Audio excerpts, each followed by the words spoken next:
y'all, welcome back. I'm your girl Kimberly Nicole, and we are asking God rhetorical questions. But on this episode, we are traveling through Nairobi, Kenya, and I'm going to share with you all one of my experiences. I've been back now from my vacation in Africa for about almost a month now, about 4 weeks, and I can say hands down that this experience in Nairobi, Kenya was definitely top tier. So we booked this Airbnb experience, cooking in Kenya,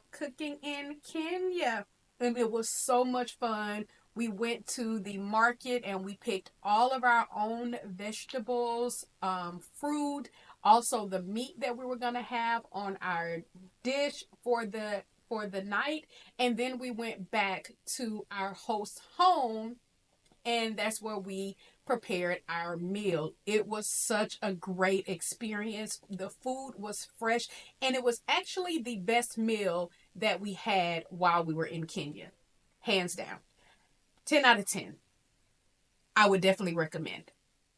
As a country, this is Kenyan ugali, the one we eat with our hands, nearly the same as West African fufu.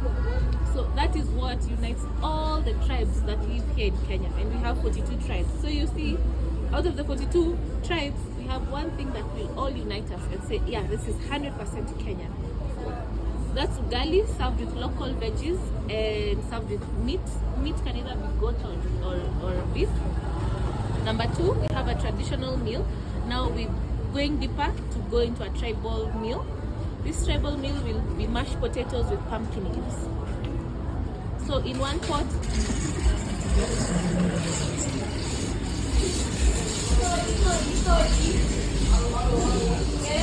yes. Right. And on the meat, if you look closely, it has stumps. Those stumps, you always have to look at those stumps because they're the ones that tell you that the meat was inspected and is good for human consumption, and it will follow through the halal method. Because here in Kenya, we also have Muslims. People get a reaction and they will never know where I got it from. So I would rather prefer if it's in the most natural state possible. The meat usually stays here for mostly a day. Mostly usually stays a day. So for today, I would say we can have beef. Look, let's go. Body. We don't eat lamb. Majority of the people here cannot handle lamb because of the smell. So you only have to go to nice restaurants and actually order it. But local, nobody sells it.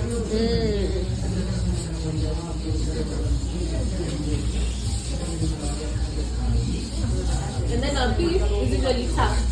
Most of our beef spends its life working, especially the bulls. They spend their life in the farms, so that it's usually very tough, build up of muscle.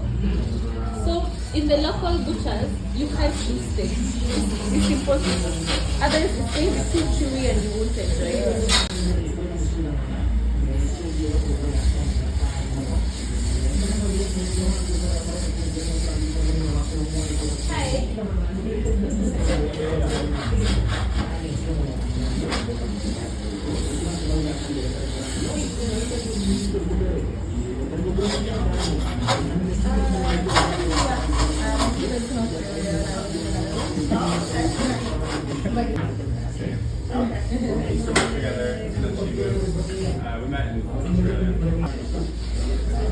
Oh, before he finishes, that's also how we sharpen our knives. Most of the time, we don't keep knife sharpeners at home, so they usually walk around with a bell.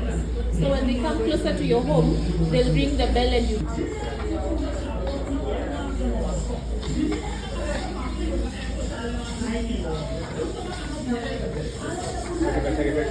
It's okay.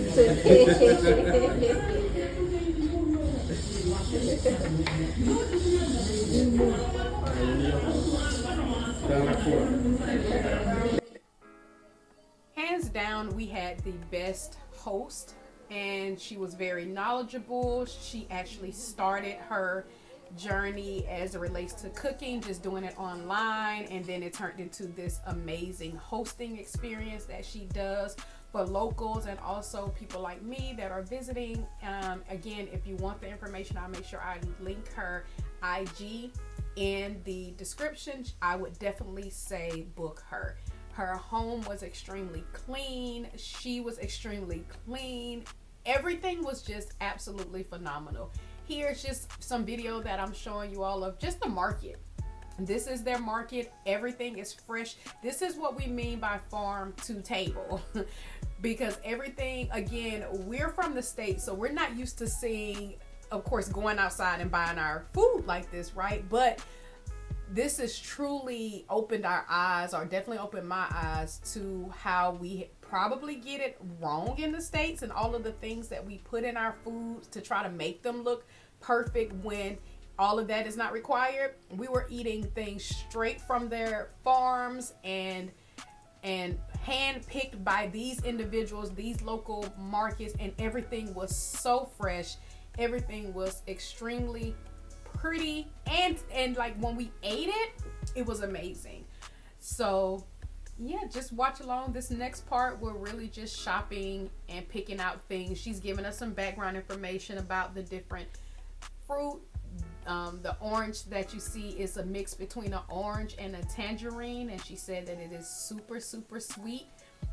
And I want to say we had some, I can't remember off the top of my head. I think we did, but this is, and she talked about how in the States she wouldn't pick up our perfectly oranges. Like if they're not bruised and battered, she would just totally walk away from them, because again, it looks like it's really been genetically modified. And now we're picking out corn, and so when she was peeling the corn, she kept like pressing her nail into it, and what she was looking for was the juice to come out of it, which told her that it was sweet. I never knew how to pick out corn. I would just grab an ear and keep on going. And here, this is where they have all their local grains, beans, everything that you can think of, all the things that we go to the store and get. They're literally sourcing everything right here, going through them, picking out the bad beans or the rotten beans, and you can buy, of course, buy the bag here, which again was extremely just an eye-opener, just to see things that are not pre-packaged. You can pretty much see, this is what you see is what you get. And this young lady, she was in the area with the greens, and baby, she was working. She was grabbing up those. These were different types of leaves. We actually had the leaves from a pumpkin, and that's what we used in our meal that you'll see later on in this video. And that's what she's talking about. They don't waste anything in Kenya. They use and eat pretty much everything from a vegetable or fruit. They don't waste anything. And here she's bundling up some pumpkin leaves for us to use for our dinner.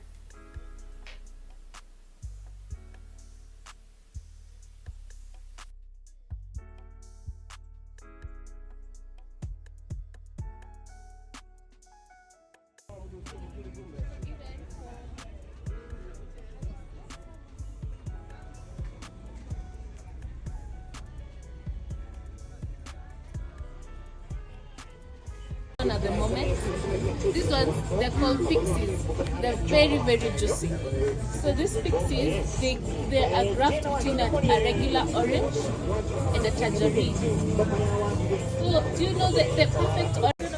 If you're in a hotel, they probably served it. They call it porridge. We're in an Airbnb. Hotel them they will do. Okay. Yes, hotel them they will do. And then she also has local tea over there. Look how fine this chopped up.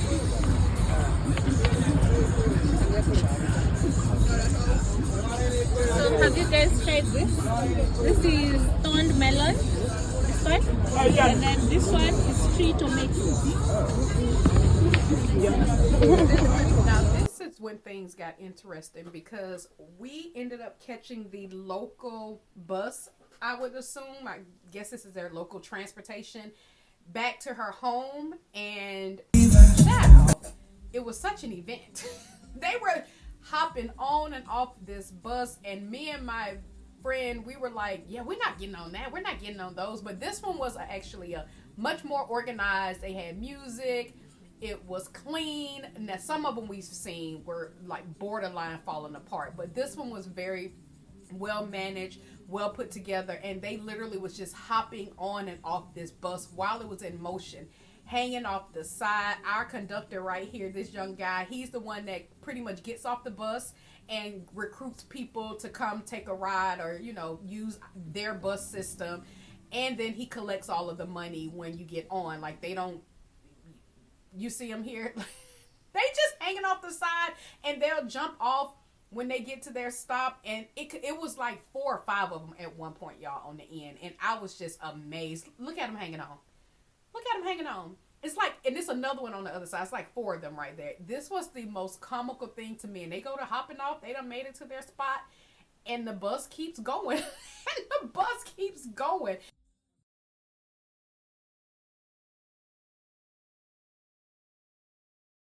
Making our Kenyan traditional mokimo.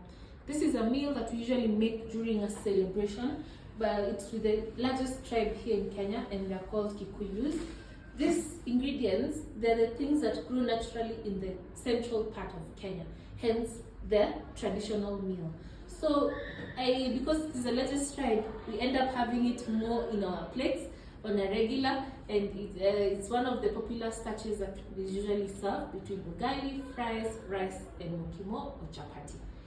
We're going to start by peeling the potatoes and dumping them in here, and then we have pumpkin leaves which we are going to be sorting, and the corn which we are going to be undoing. If you have hardened nails, this one will be okay. If you do not have nails, these ones I will do on this side. So we have peelers here.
This is half teaspoon because this is strong, so it might end up overpowering. So half and 1 teaspoon.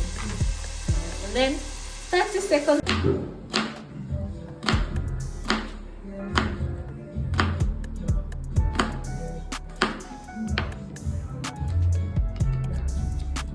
The membrane here that's making it very slippery.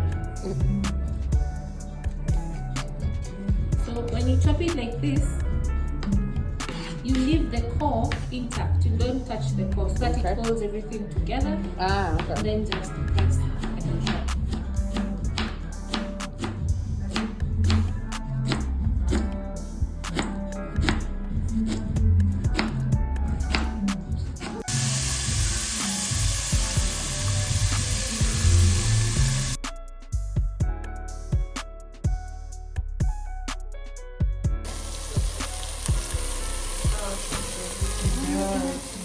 And you've not even had added the herbs.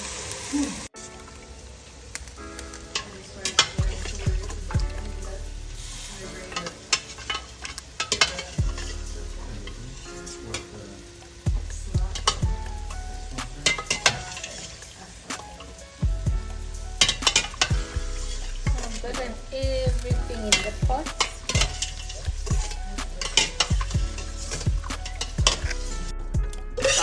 So you end up having it like that. Yes. I can't wait. And we made it. And we made it. Well, we supervised.